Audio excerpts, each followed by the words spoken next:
What up, YouTube Elleix, coming back at you with another StarCraft 2 cast. On the top right-hand side of the map, we have our red Protoss player, Bora, and on the bottom left-hand side of the map, we have our blue Zerg player, Ocean. This is a gold level matchup, so we may see some unique strategies coming out of these players today. If you are new to my channel, I do want you to know that my goal is to cast games from the general ladder, ranging all the way from bronze and up to masters, with the occasional grandmaster game, just to spice things up a bit. But I do feel like the general ladder does not have enough love, and I think it's really fun to watch general ladder games. So if that's something you're interested in, please consider shooting me a like and subscribe. I would greatly appreciate it. And now back to the show here. It does look like we are already seeing something that is atypical in a PvZ matchup. We have what is going to be a gateway in the main base, followed by a second pylon quite early. Usually you don't need the second pylon anytime super soon, just because you already have a decent amount of supply coming from this Nexus and this pylon here, and usually against a Zerg you want to wall off the main unless you're doing some really weird cheesiness. But even so, I would like to see a wall, because all Zerg has to do to win at this point is get some speedlings and flood the main base of the Protoss player. But luckily for Bora, Ocean went for what is going to be a hatchery first into a spawning pool. So Ocean does not look like he is planning on doing any sort of cheese, but he may regret that decision as soon as he sees that there is nothing going on for the Protoss player. And this is actually going to be a 3-gate and a cybernetics core here. So Bora not expanding at all. I am starting to get a little bit confused. I wonder if this is going to be a 1-base all-in. Keep in mind, this is a gold league, so it's possible Bora just doesn't realize what the meta is against a Zerg player as a Protoss player. Either way, though, he will have some decent production here. Will be ahead a little bit in army supply compared to the Zerg player, possibly. It really depends on what he decides to focus on here. We do have a chronoed adept right here. I don't think the chrono was really necessary. Cybernetics core should really start focusing on getting that warp gate upgrade. And now we do have the expansion here for Bora. So Bora just playing his game, living his life. He's not really concerned about what I would be concerned about, which is a Ling flood into the main base. I am so paranoid as a Protoss player against Zerg. I have a wall up in like a minute, less than a minute, man. I have this wall up so fast because I am so scared of Zerglings. It's a phobia at this point for me. So it does look like this is going to be a big adept push. We still don't have warp gate being researched, which is unfortunate because we have a lot of warp gate units being pumped out. Warp gates would be a very good choice right now, but it is going to be what I think at this point is an adept push. We do have a wall here on the Zerg side of the map. Ocean also playing his game, though. He's not too concerned. He does have a scouting overlord here. May potentially spot this. I think this might have been just out of vision of the overlord here. We're going to see if Ocean reacts to this. We finally have our push of adepts. This adept left behind. He's like, hey guys, can I come hang out? Oh, that poor adept. Just not part of the clique right here. The outcast. We'll see how much damage these adepts do here, though. Adepts, a very good early game unit, quite tanky, will be able to snipe that queen. We do have a surround here, though, on these two adepts, but right now, this is a lot of adepts. They are going to do a lot of damage. I think that was worth it. Taking a look at the workers killed here, 15 workers killed in this engagement so far. And we still have what is 5 adepts on the field. These roaches, I do expect they will be able to clean most of this up, but the shade ability with these adepts, so annoying to deal with. I would not finish this if I were Bora. Bora decides to finish this anyway. With good micro, we'll be able to keep these alive. Doing pretty good, especially for Gold League. Able to focus down a lot of these workers. And now taking a look at the total workers killed here. 19 workers killed in this engagement. In any ordinary game, this would straight up win you the game right now, but this is a Gold League, and taking a look at the worker supply, it is 34 workers to 22. Protoss ahead by just about 12 workers. So a decent lead, but Zerg will be able to re-up his worker supply here shortly. We have what is going to be a small push out of roaches, and I do understand Ocean's concerned here, keeping some roaches back home to block off another adept push, but at this point, what I would do is just push out with everything. You know that you killed the majority of the Protoss army. You know that you probably have the ability to push the space. There's no shield battery in the natural, but we do have what is going to be 4 or 5 photon cannons. These roaches will spot this, but the thing is, these photon cannons are all backed by this one pylon, which is in front of everything. So all Ocean has to do is attack this one pylon. Okay, now we have 2 pylons. Okay, Bora, I get it. I get it. You were listening to me. You heard me roasting you just a little bit. Just some low-key roasting. You're like, okay, fine, man. I'll just put down that second pylon. Jeez. Here we have the drone hiding amongst the roaches. He's like, man, they don't suspect a thing. And these roaches, they are like, no, we will protect you, my child. You are safe, surrounded right here, and the drone going back to work. We do have a Hydralisk Den as well. I would like to see Ocean expand just one more time. To be fair, though, did lose almost 20 workers in the early game, so Ocean may feel slightly behind. Losing that many workers can really mess with your build order. And we have what is going to be an Oracle follow-up. So Bora just going for mad harassment here. Went from a big adept push to what is going to be 4 Oracles. They are going to destroy that mineral line. At this point, with 4 Oracles, what I would like to see is 1 in each base. 1 in the natural and 1 in the main would be so annoying to deal with. Or just use the 4 Oracles to get a hard snipe on the Queen and then start cleaning up the mineral lines. We do not have any spore crawlers here. So this is going to be devastating if Ocean doesn't react to this in time. And it does look like they just popped that Queen. That Queen exploded into bones and blood instantly.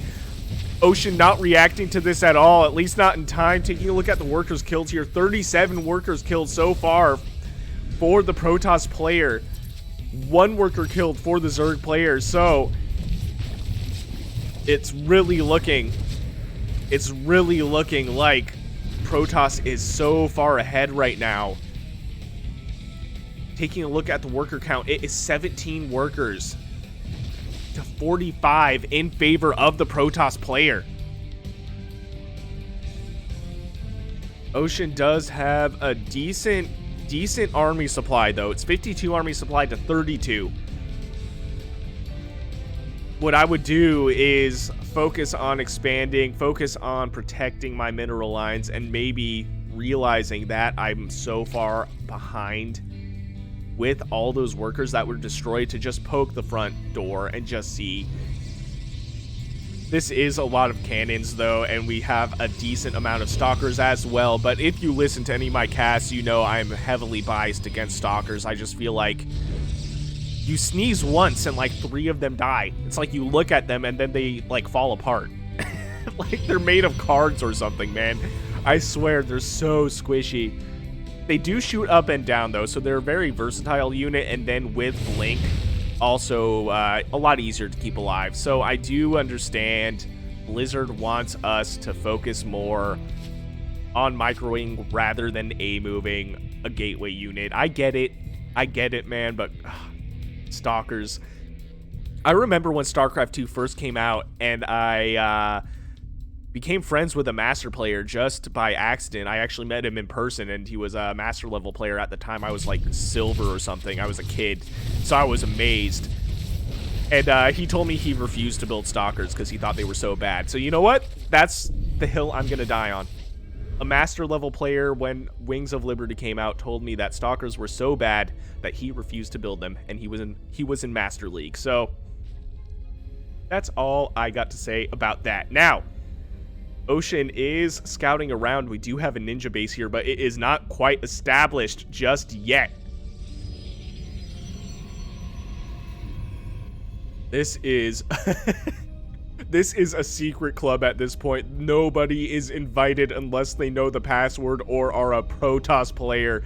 We have what is going to be 1, 2, 3, 4, 5, 6, 7 cannons backed by 3 pylons. That is not a position that these roaches can get past. I'm taking a look at the kills on these oracles right here. Not crazy, but looking at the workers killed, 41 workers killed so far in this game, and we are just about 11 minutes in. This is really slowing Zerg down a lot. He's still on 2 base, just now throwing down a hatchery. A 3rd hatchery. So, man, this is not the best position to be in as a Zerg player. And we have so much money banked for Bora that he just threw down. What is this? So many cannons. And did establish this base, move some workers here to the mineral line. So, mining off 3 bases to a 2-base Zerg. And also killed 41 of his workers. 52 units killed for the Protoss player. 41 of those were workers. So, man, this Zerg is being pushed around by this harassment right here. We still have these oracles. They are alive. It does look like Bora lost 2 of these. There were 4 oracles. Doing a good job at getting some map control, scouting around, thinning out the herd of roaches. I would like to see these used against the mineral line, though. This is a lot of energy for just doing damage and not even killing the roaches, but just doing damage to 2 of them. And 2 oracles against the hatchery, also not ideal. I don't think they have enough energy to take out this hatchery, but maybe I'll be proven wrong. There's really no reaction coming out of Ocean right now. Okay, now a little bit of a reaction. I don't think there's enough energy on these oracles, though. So they were able to take out quite a decent chunk of health off this hatchery, though. Would be able to snipe this if they decided. And now we have a fleet of carriers. So even though we didn't see the cannon rush, we do see what is going to be carriers, and Warpgate has not been researched this whole game. I just realized that. Oh my god. It's really looking like this is going to be in favor of the Protoss player, but despite losing so many workers in the early to mid game, the worker count is evening out and the army supply is actually in favor of the Zerg player. So even though Ocean was succumbing to a lot of harassment earlier, he's really doing a good job at keeping up his macro, but he's really got to do some scouting right here, because even with a superior army supply, technically, there's not a lot in the Zerg army that shoots up. We have just a few Hydras, and I don't even see them in this move out right here. So nothing in this army shoots up. The Ravagers, sure, they have that that ability that will do damage to Sky units, Sky Toss units, but man, I would like to see a Spire being thrown down for Ocean. We have some Hydralisks chilling at the base, the 3rd base of the Zerg player, but man, these Banelings, they're not going to do anything. They're going to maybe do some damage to the front line here, but this is the problem if you don't get a good scout in. A lot of StarCraft, a lot of having the advantage in StarCraft is knowing what your opponent's doing. If you know what's happening on the opposing side of the map, you can react properly, especially as a Zerg player. And now he does see the carriers. Let's see what he decides to do. We'd still... Okay, now we have the Spire. So, a bit late, but good call here for Ocean, throwing down the Spire, but I think this is too late. If he gets a good amount of Corruptors, he will be able to hold off this fleet of carriers, and he does have enough resources to get a good amount of Corruptors here.